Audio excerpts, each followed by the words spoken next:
Hey, what's up, guys? Welcome to youtube.com/ice shards, or I guess subtract them. This is like my 5th or 6th video on ice shards. I wasn't planning on doing any more updates for this build specifically. This is something a little bit different because unfortunately I messed up really bad last night. I was doing some PvP. In PvP, a lot of the guys that you're going to be fighting are barbarians and druids that are almost constantly unstoppable to the point where using teleport to stun monsters, using the Raiment of the Infinite, which is really good in our PvE, isn't as good. In PvP, we're really trying to do some different stuff to crowd control them, build up chill, really relying on that stun for teleport. We can do better stuff in PvP on our body armor. So I had totally messed up. I put my raiment into my inventory here, and you can just very easily, I had an inventory full of crap, and I was just going by, I was just hitting spacebar on stuff, and I hit spacebar on my Raiment of the Infinite. If you don't know what that does, it marks an item for junk, and then when you go to the vendor and you click sell, it will sell everything that is junk in a single click, right? You just click all junk, or you go over here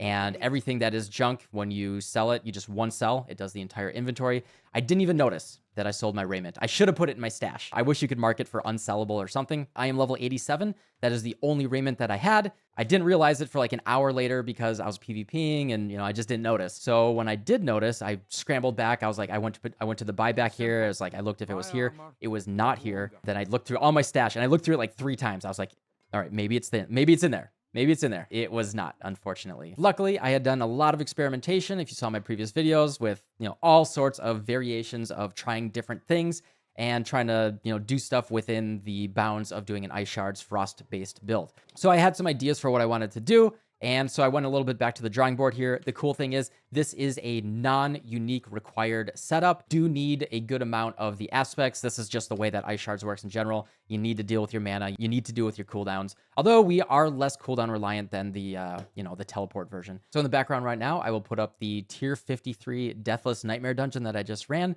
so you can see an example of what the playstyle looks like. Really, the short of it is I recommend right now, if you don't know anything about Ice Shards in general, you're just excited about this version and this concept, watch the previous video. It's a hour-long build guide that goes into extreme detail about the mechanics, solving a lot of the problems that make the build tick. In my opinion, it is the best video for learning how Ice Shards works that's out there. But yeah, we're going to keep it short and sweet. This is just a variation on what we were doing previously, trying to build around the fact that I lost my raiment. I sold it like an absolute idiot. So yeah, I'm going to play out the ending of this dungeon so you can see that it was deathless and what it looks like. And we're going to keep this short and sweet, and I'm just going to show you exactly what the modifications are and what this is.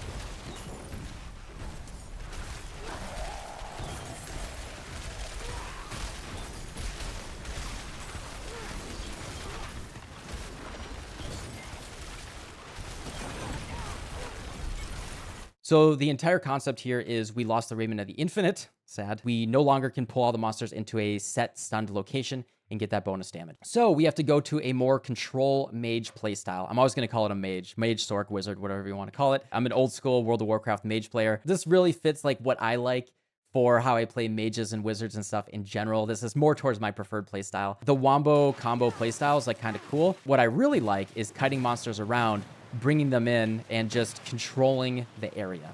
And what we're doing here is, as you can see, we're building around Blizzard. We're going into Mage's Blizzard right here. So as long as we cast above 50 mana, Blizzard's duration is increased by 4 seconds. You can see here that I have currently 136 mana. So I almost always have 50 plus mana, and the mana is very important. We'll get into that in a second. The idea here is Blizzard chills. Unfortunately, Ice Shards does not chill inherently. You can use the Frostbolt aspect, but unfortunately, Firebolt is mandatory. So if you use the Frostbolt aspect, you cannot use the Ice Shards aspect, which absolutely murders your clear. You really want to have the Ice Shards aspect as much as possible. Frozen enemies automatically get Ice Shards targeted at them. It's gigantic for your clear. Deep Freeze was really nice, but it doesn't give us the chill. This is entirely what we're building around, is we want to make sure that all of the monsters are chilled. We want a control mage playstyle. We want to slow down and periodically freeze the monsters as much as possible. So what Blizzard does is it will continually do an 18% chill against the monsters. I don't know exactly the calculation for chill versus what freezes monsters, but I do know that Blizzard will chill pretty often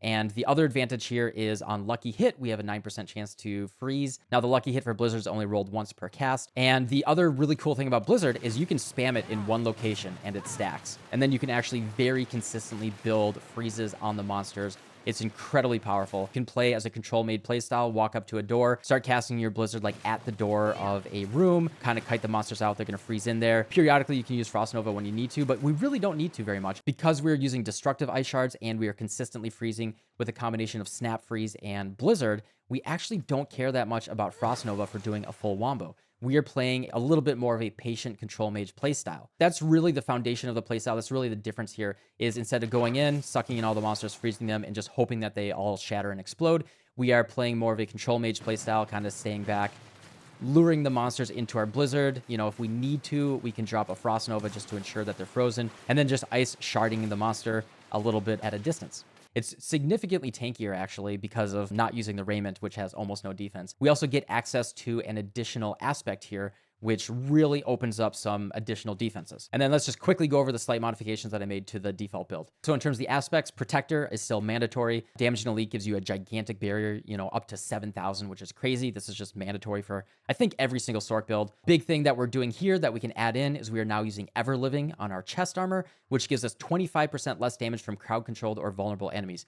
Now, this is great, right, when we are able to make all of the monsters vulnerable, even in the regular setup. However, you know, sometimes there's monsters at the edge. You get those stupid bows at a distance, those corpse bows that are off-screening you. If we are saturating the entire screen with blizzards, we are using the 25% less damage taken from crowd control or vulnerable enemies. As long as the chill and the freeze or the vulnerable is on the monsters, we are taking 25% less damage. And then, you know, you can get over 1,000 additional life. We can get 10% flat damage reduction. We can get some damage on top of that. In terms of defense for the build, this really bumps it up. I didn't use this in the default version. I don't think it was necessary for, you know, if you're doing the wombo with a Raiment at the Infinite. But here I really like Shared Misery because we're playing a control mage playstyle. We're only going to periodically freeze some monsters and we want that freeze to proliferate. Still using Disobedience. That's like mandatory for a Sorc, I think. Fortune here, we're lucky hit based, so that's pretty mandatory. Of Control, this is mandatory for this build. Again, the 35% more for immobilized, stun, or frozen enemies. Now, we are only freezing at this point, right? So we are only getting a 35% more damage multiplier on our crits here.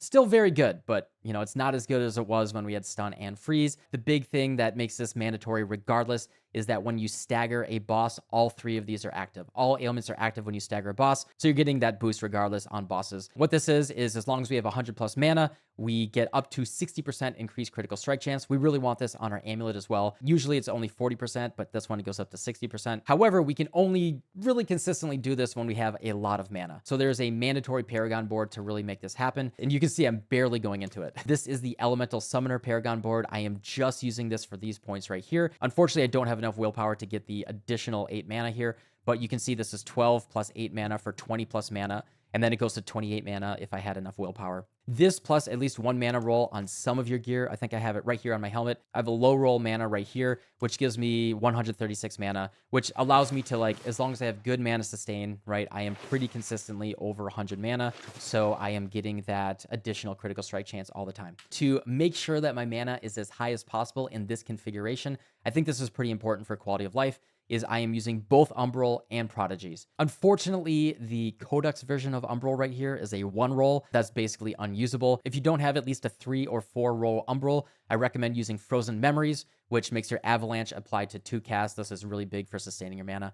Definitely recommend that. And actually, if you're using Avalanche, this one's probably better all of the time than Umbral. However, the cool thing about using both Umbral and Prodigies, by having both of those, I can use Shatter instead of Avalanche. Now, in this version of the build, Shatter's not that good because we're not grouping up the monsters. The Shatter's not really doing that much, but I like to have the option if I really need to use it. That's why I'm using Prodigies and Umbral. Really recommend using 2 different mana-based ring aspects here. You really want your mana to always be over 100 to get that up to 60% increased critical strike chance. Of course, last up, we want Ice Shards Pierce. However, if you have a way to make sure that your mana is always over 100, even while using only one of those ring aspects, I do recommend using Accelerating for 25% increased attack speed. It is a more multiplier, right? It's an independent more multiplier because we have no other increased attack speed in this build. That's my recommendation right there. And then in terms of changes to the passive board, this is very, very simple. If you saw my previous recommendation, the only change that I made is I removed Deep Freeze and then I went into Mage's Blizzard.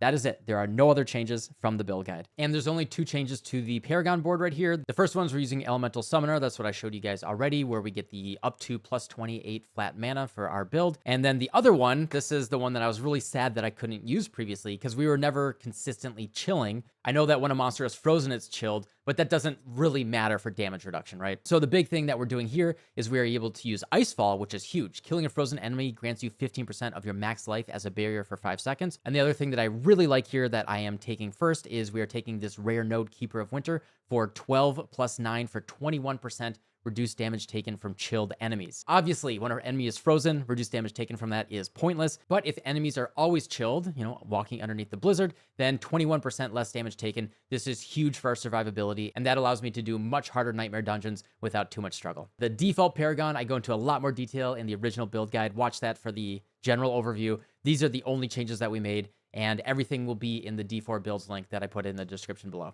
We're going to keep this short and sweet. I'm not going to talk your ear off. Hopefully the gameplay demonstration at tier 53 Deathless was good enough to convince you that gets the job done. I'm going to keep pushing this harder and harder today. I'm going to see if I can do at least a 56, 58, maybe try to 60. 60s are really hard.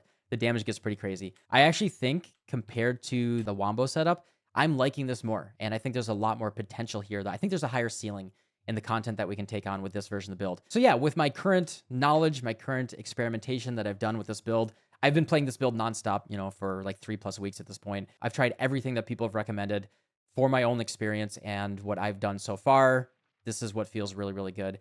And at the very least, I hope you learned something. It maybe sparked some ideas. If there's any more changes, I'll keep you up to date, more knowledge, more experience. We just want to get better at the game, just achieve a level of mastery by experimentation. Instead of just being out there and copying one max roll guide, we can try to experiment and try to find stuff ourselves. Thanks for watching. Subscribe if you want more Ice Shards. I promise I'll do non-Ice Shards content at some point. This is just where my head's at. This is what I'm doing a lot. I am starting to dabble in PvP a little bit though. So if you want some PvP content, I think that's kind of the direction I'm going to be going. Really enjoying that. But yeah, thanks for watching. I'll see you later. Goodbye.